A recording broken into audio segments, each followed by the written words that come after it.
नमस्कार। तो अगली एक्सरसाइज कक्षा 9th के लिए 6.2 को शुरू करने से पहले आपको कुछ जानकारी देनी बहुत जरूरी है। आपने पिछली कक्षाओं में कुछ नाम सुने होंगे, जैसे संगत कोण, एकांतर कोण, शीर्षाभिमुख कोण, अंतः कोण। वो कोण कौन से होते हैं, पहले हमें उनकी संक्षिप्त जानकारी मैं आपको दे दूं, उसके बाद हम एक्सरसाइज 6.2 शुरू करेंगे। तो देखिए, सबसे पहले आपको पता है समानांतर जो है रेखाएं वो कौन सी होती हैं?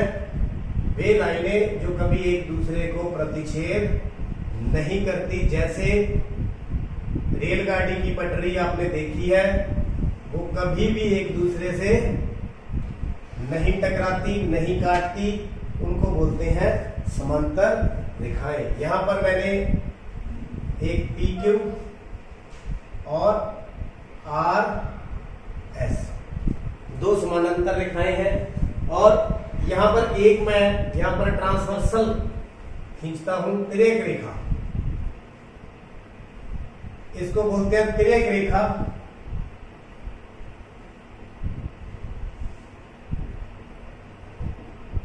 ऐसी रेखा जो दो या दो उसको अधिक लाइनों को बिंदुओं पर काटे, उन्हें तिर्यक रेखा कहते हैं। जैसे ये A पर काट रही है और B पर काट रही है, यह तिर्यक रेखा। यहाँ पर PQ और RS समानांतर है, और जो AB है, ये क्या है? AB बिंदु पर तिर्यक रेखा काट रही है। इसको हम नाम दे देते हैं कोई L तिर्यक रेखा इसको काट रही है। यहाँ पर बहुत से कोण बन रहे हैं। यहाँ देखिए, एक तो ये, इसको मैं नाम लिख देता हूं A,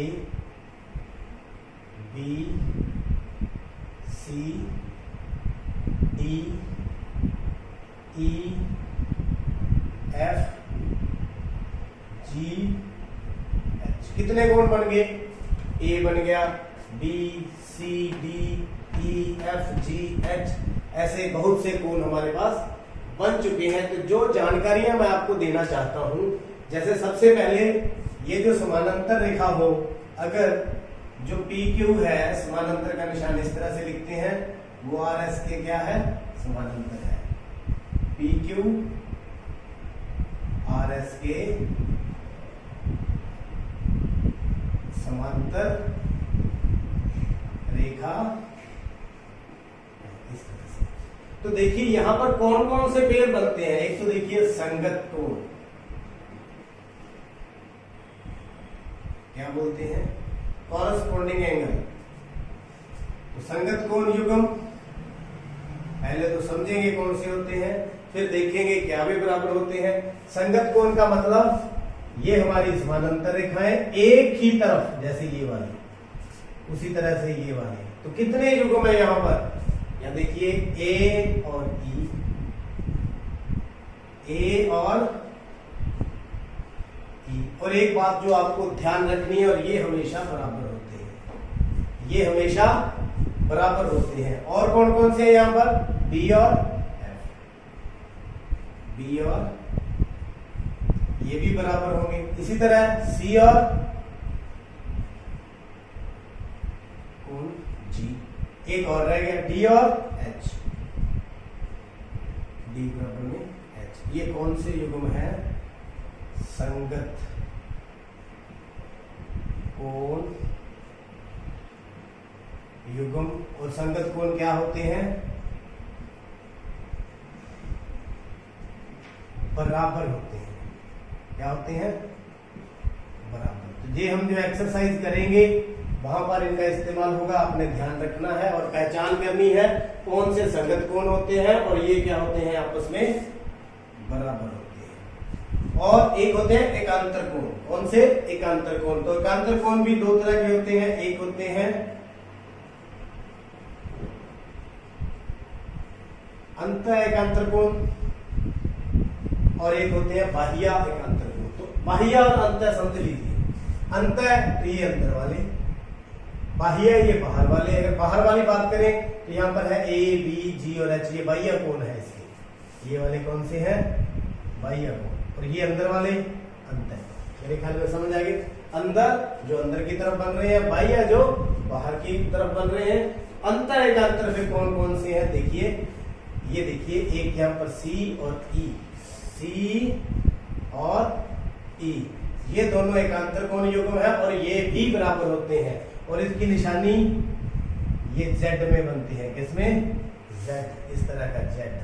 ये सी और ई देख रहे हैं, सी और ई, ये एकांतर कोण है। अंत है अंदर वाले, और कौन से? उल्टी जेड, डी और एफ,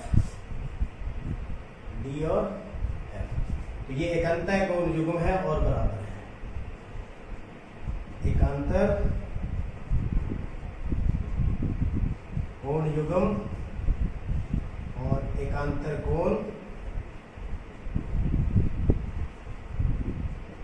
बराबर होते हैं। तो देखिए इसको अंतः एकांतर कोण की बजाय एकांतर कोण कहते तो भी एक ही बात है। चाहे अंतः एकांतर कोण बोल दो, चाहे एकांतर कोण बोल दो, एक ही बात है। अब आगे बारी आती है बाह्य एकांतर कोण। बाह्य एकांतर कोण, बाह्य बाहर की तरफ है तो यही जेड वाले, पहले अंदर वाले थे, अब बाहर वाले होंगे तो बी और एच इक्वल होंगे। कोण बी किसके इक्वल होगा? एच के। और इसी तरह से ये था डी और एच था तो ए और जी होंगे, ए और जी, कोण ए और जी। तो ये बाह्य एकांतर युग्म, बाह्य एकांतर युग्म, अगर ये समानांतर है तो ये क्या होंगे? बराबर। बाह्य एकांतर कोण बराबर होते हैं।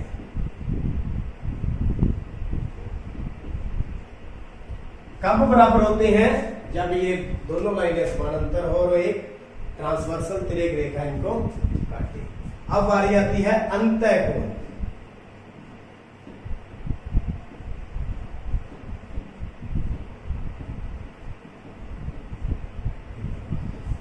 अंतः कोण, अंदर वाले कोण।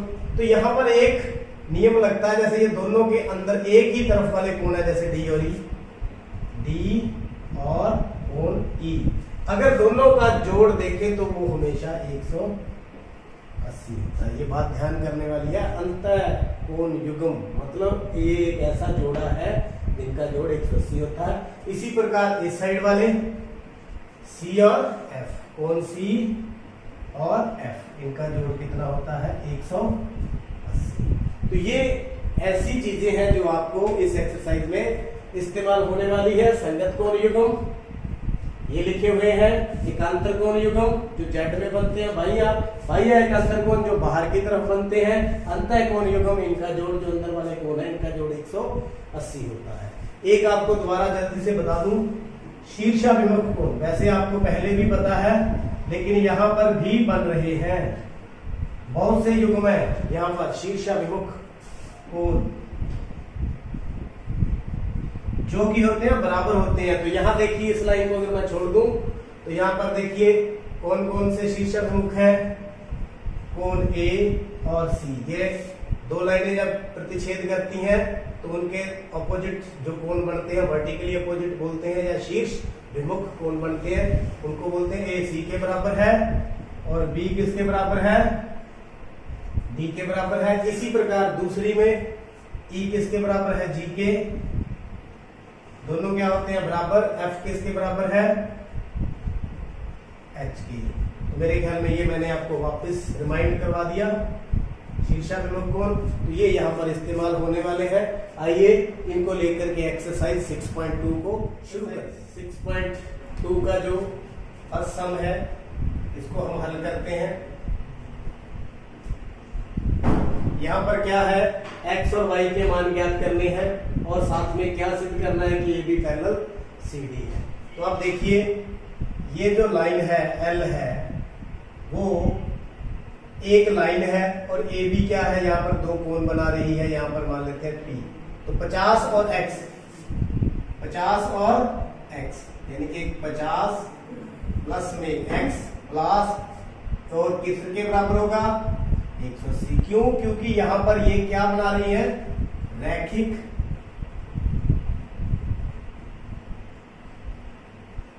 मेरे ख्याल में क्लियर होगा। ये एक लाइन, इसके ऊपर ये दो कोण बन रहे हैं। यहाँ x की वैल्यू कितनी आ गई, 180 माइनस 50, तो कितना आ गया 130 डिग्री, x की वैल्यू निकल गई। इसी प्रकार यहां देखिए, ये दो लाइनें प्रतिच्छेदित कर रही हैं, CD और L और CD प्रतिच्छेदित कर रही हैं, प्रतिच्छेदित करती है।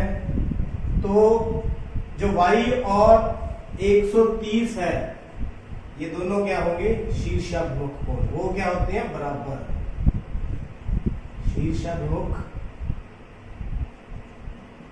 कोण बराबर होते हैं। क्या होते हैं, बराबर होते हैं। तो उसको नंबर 2। तो देखिए 1 तथा 2 से ये भी 130 के बराबर है, ये भी 130 के बराबर है। इसका मतलब क्या हो गया, x बराबर में y। ये कौन से युग्म हो गए, एकांतर कोण। कौन से, एकांतर कोण। एकांतर कोण बन गए ये दोनों, तो ये लाइनें क्या होगी,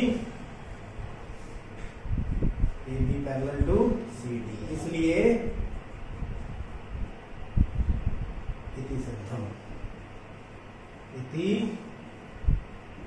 तो क्या करना था, लीनियर पेयर के द्वारा x की वैल्यू निकाल ली, रैखिक युग्म से शीर्षाभिमुख से y की निकाल ली। ये दोनों क्या बन गए, एकांतर कोण। अगर ये एकांतर तभी बनेंगे अगर ये लाइनें समानांतर होंगी। इस तरह से ये हमारा सम पूरा हुआ।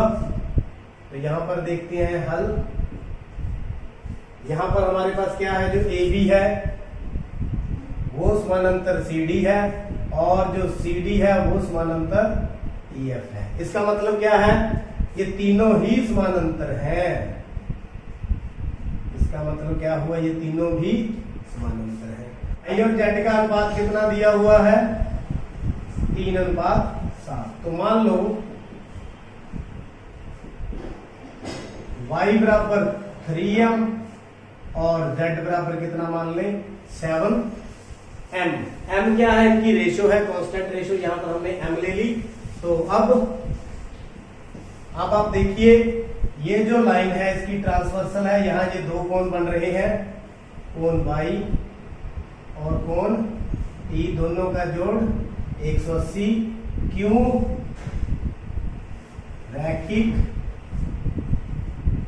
तो यहां से t की वैल्यू निकाल लूं मैं, 180 माइनस कोण y, इसको क्या लिखूं, समीकरण नंबर 1। अब चलते हैं आगे।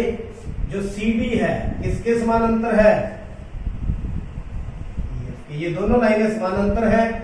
तो जो कोण T है और कोण Z है, ये दोनों क्या होंगे,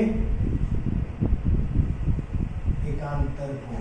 क्या होंगे, एकांतर कोण। एकांतर कोण है तो T की वैल्यू यहां फिल कर दें। यहां से 1 से 180 माइनस कोण y बराबर में z। तो y और z की हम यहां पर m वाली वैल्यू पुट कर दें।